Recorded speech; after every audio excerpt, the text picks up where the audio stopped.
gotta get some air to it.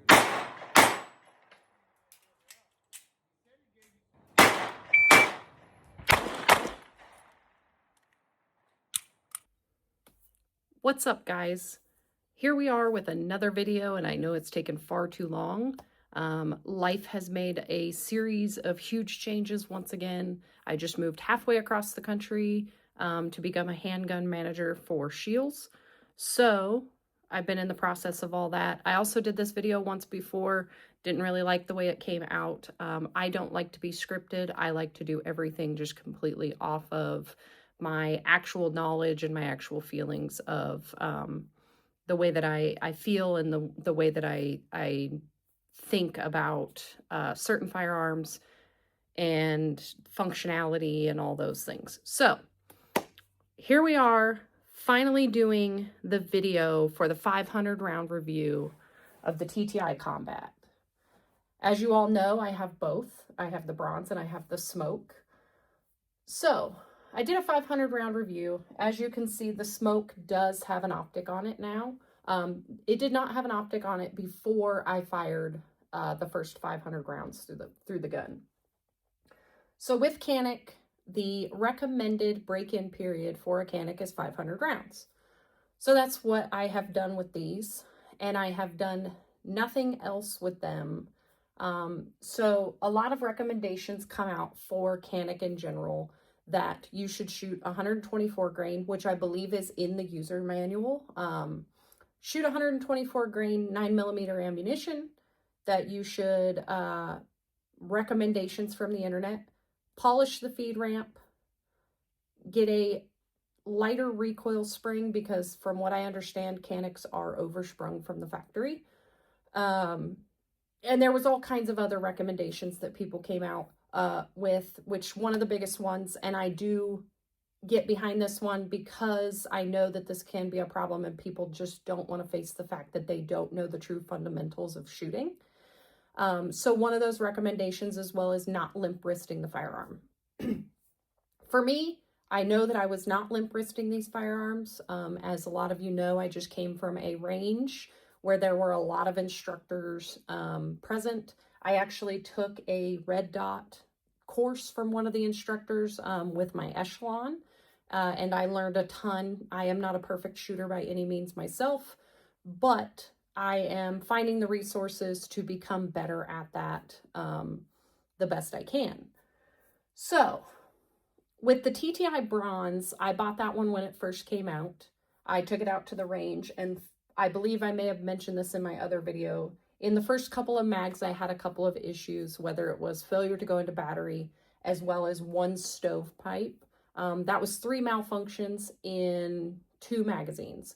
So in about 40 rounds, I had just a couple of malfunctions out of that one. When I got the smoke, however, I had quite a few malfunctions. One of the biggest malfunctions that I suffered through the smoke was a lot of failure to go into battery, and a lot of times probably lack of me noticing that it had not gone into battery. I would attempt to fire the trigger and I would end up with a light strike. So for those of you that may not know what failure to go into battery is, if you take the firearm, this firearm is unloaded.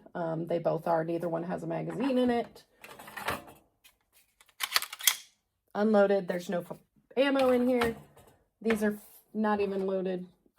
So failure to go into battery, if I take this firearm and pull the slide just slightly back, this is what failure to go into battery looks like. So essentially your slide is not seating all the way forward like it is supposed to. That is the most common issue that I suffered with this gun, unfortunately. And what happens when you are in failure to go into battery, if you don't realize that you're in it and you go to pull the trigger, it's going to click and your slide's going to come forward. So yes, this looks like I pulled the trigger and got a light strike. However, it's a light strike because your slide is back, causing the firing pin not to be able to go to the forward position all the way into the primer of the round to be able to actually ignite the round. So many people will get mistaken and think that they're having actual light strikes when they are not. You're having a light strike because your gun failed to go back into battery, so the firing pin can't go all the way forward to strike the primer correctly to ignite the round. So, pretty certain my light strikes, that is what probably all of them were. All I had to do was re-rack it. It would reset the firing pin, because when I would go to pull for that next round, pull the trigger, the striker would go off and nothing would occur because the gun didn't function properly. So now I don't even have a round in the chamber that can be expensed. So, failure to go into battery was definitely the most common issue with this one. And I suffered that quite often. And people, you can tell me all you want, shoot 124 grain. I did all. I shot 100, actually a majority of the first 500 rounds through this was 124 grain. No, it was not all of them. And yes, Canik says that you should shoot 124 grains for the first 500 rounds, or first 200, somewhere right around there. I shot a lot of 124 grain through this, and then I shot 115 grain as well. And I still had nothing but issues. I had a couple of other issues out of the bronze, not a lot, just a few here and there. However, I will say the break-in period is 500 rounds. When I got to about 300 rounds on the smoke, the gun has been absolutely flawless ever since. I have had no issues with it. It has ran just the way that it's supposed to. The compensator, the trigger, everything on this gun is truly amazing. So now that we've gotten through the downsides and the fact that that issue has now worked itself out, I absolutely love these guns. The TTI Combat is a great setup. The trigger in these is amazing. This is that Rival Series trigger like we've talked about before. So I absolutely love this trigger. When it comes to these Caniks, and even the standard trigger, I shot a TP9, I believe it was, from a coworker that had the standard trigger. Yes, you guys know I have ones with the standard trigger as well. I'm very torn on whether I want to fire them because they are the signature series. However, this is that Rival trigger, which is a 90 degree break flat face trigger. And it is absolutely amazing. There is literally no ifs, ands, or buts with these guns. When the trigger is going to break, where it resets, and where it's going to break again. So that's where I have really grown to love the Canik triggers. Again, you know, I love the ergonomics of this pistol. The way that it fits in my hand just feels really good. There has been a lot of talk too from some others of the fact that this mag release tends to ride your support hand palm a little bit. I did have a little bit of that. For me, it wasn't super aggressive to where it was like bad. But then again, I wasn't shooting thousands of rounds at a time. Typically, I was shooting about 100 rounds at a time. And it wasn't obviously constant. I would fill my mags between the two. So 4 mags, fill those up. Or some of what I've learned to do since working at the range that I was at is a lot of practical shooting. So I do a lot more of shoot 2 shots, do a reload, shoot 2 shots, here and there shooting, the Pyrac, things like that, just for enjoyment. But for the most part, I try to do a lot of practical training. So I don't always do, 2, 3, 4, 500 rounds at a time. So I didn't notice the mag release to be significantly an issue. The trigger, I didn't have any issues with it pinching my finger or anything like that. The stippling on this is not overly aggressive, so I truly enjoyed the grip texture on this. It is very grippy to the point that I never had an issue feeling like the gun was not going to stay in my hand or I was going to lose grip on it. I think another thing that has been mentioned is the slide gets a little warm when you start shooting quite a few rounds. I noticed that a little bit, but it's not ever enough to not be able to rack the gun. I do not shoot with gloves on. I just have not found a pair of shooting gloves that I would like to use. And I likely wouldn't use them unless it's, you know, cold out anyways. But I love everything about this gun. The smoke has become my favorite one just because I do like this color combination better. A lot of people don't like the gold barrel. I think it looks really good and I think it accents the gun well. I really enjoy my bronze one. That colorway is just not a typical colorway that I would choose personally. So the smoke one, definitely the color gets me. This compensator worked great. I have had no issues with it. It is that nice, just 45 degrees, pop it off. It's not a threaded barrel, so you can get it in California with the approved 10-round mags when it's on the list. So since firing this, like I said, I love the ergonomics of these. I love the triggers. I have put the Osight XR on mine, which is the new Osight, new enclosed RMR footprint. And it has 5 different reticle options. So this sight has been amazing. I have fired the gun after the 500 rounds with the sight on it. And I genuinely love these Osight optics. Hollow Suns are great too, but I do genuinely enjoy this one. It's kind of that RMR HD look without paying the astronomical price for it. Not to say Trijicons aren't good, because we all know the background of Trijicon and what they've, you know, what they've done with their optics. But I do like my Osight XR. I have put this on another gun of mine, and I really enjoy this. I like the way it looks. I like the way that it presents. It also has the little backup iron sights if you need them. Clearly on this gun, I don't need them because I have my backups from my TTI. But just overall review after the first 500 rounds between these guns. I've now actually put about 600 rounds through both of them. And they truly are amazing. They are completely flawless. Like I said, I got about 300 rounds with that one, and everything has just ran perfectly the way that it was meant to run. So for some people who may want a gun that's ready right out of the box, unfortunately for you, the TTI might not be the way to go.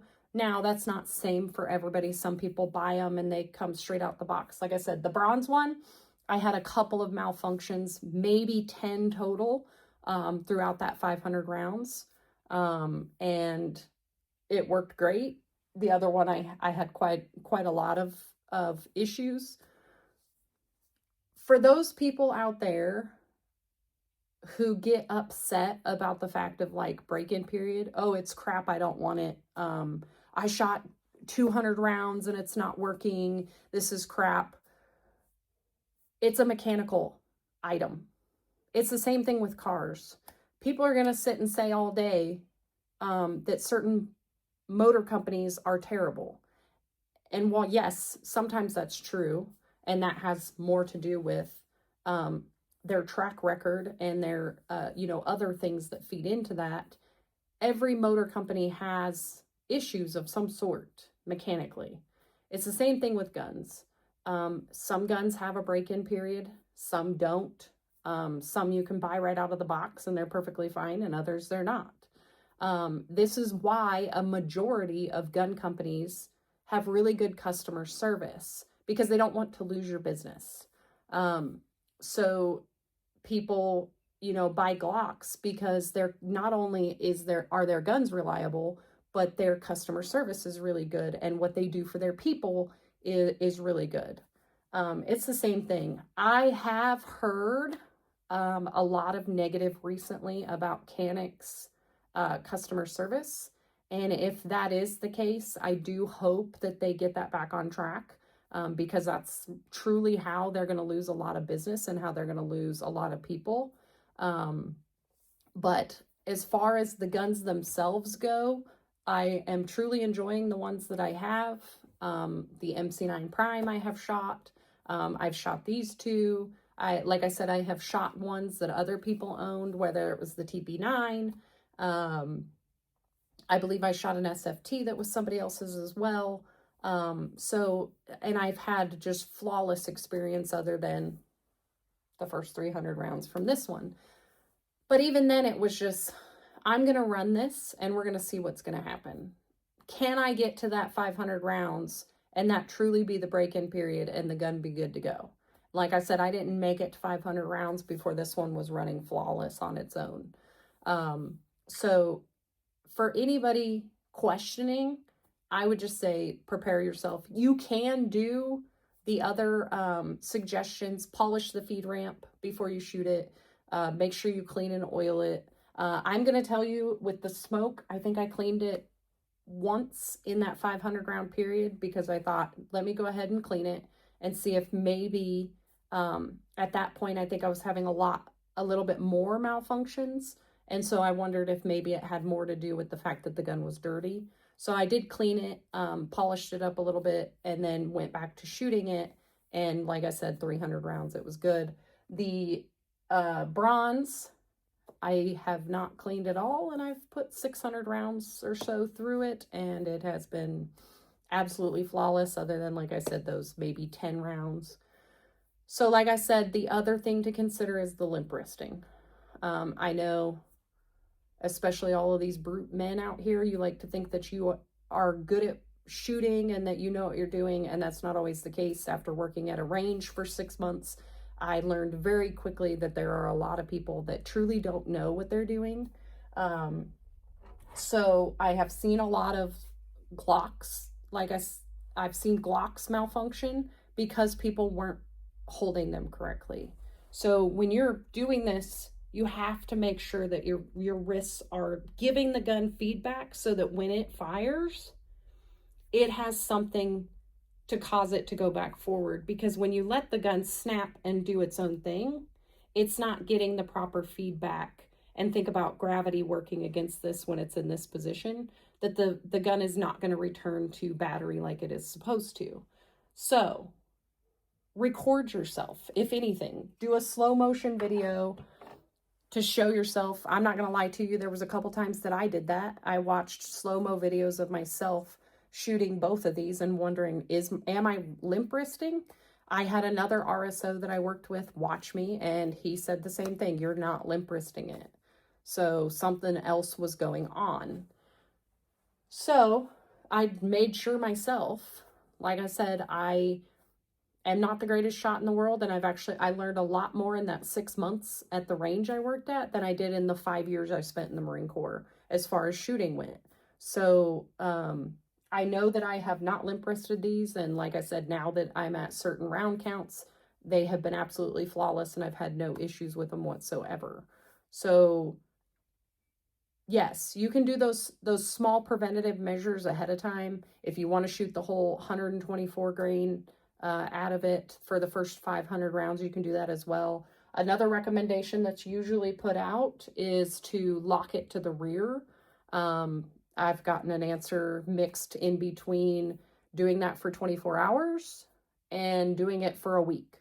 So for me, I would maybe say start at 24 hours, lock it to the rear for 24 hours and see if that lightens up the recoil spring. Because like I said, these are a bit heavier sprung from the factory from Canik. So maybe loosening that recoil spring might help you out. But otherwise, keep shooting it. And if you get past that 500 round break-in period and it has not resolved itself, then reach out to Canik. I have heard that sometimes they're willing to send you a recoil spring right away. Other times they may ask you how many rounds have you put through it. And if you haven't put the 500 rounds through it, they're going to tell you to keep shooting it. Make sure that you are not shooting reloads out of these, because that's any gun manufacturer. When you're shooting reloads and something happens to one of these, you're just SOL. So to conclude the video and give you my opinion once again, I am glad that I went through the break-in and did not give up on the smoke, because I absolutely love these guns. These are definitely in the top 3 of the many handguns that I own. And so I absolutely love these two, and these will always be in my rotation for guns that I will shoot. I have actually gotten a Blade Tech mount for the holster. For the TTI, obviously I only need to use one. But I got a Blade Tech mount to put into my Blade Tech setup that I already have, so that I can actually holster either one of these and use my drop leg holster to practice, possibly compete, and maybe one day.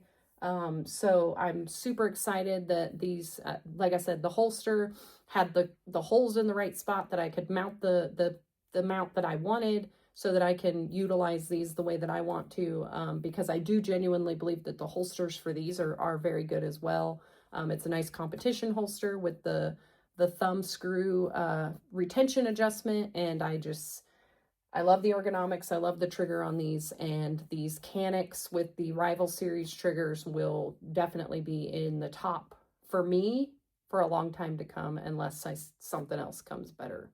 So that's the conclusion of this video. If you enjoyed the content and you want to see more, make sure you like, subscribe, and hit that bell so that you get the notifications when I post a video, and make sure that you share this video to your friends too, so that I can get this stuff going out. Going forward, I will start doing some more videos informative of the fact of firearm mechanics as well as shooting mechanics.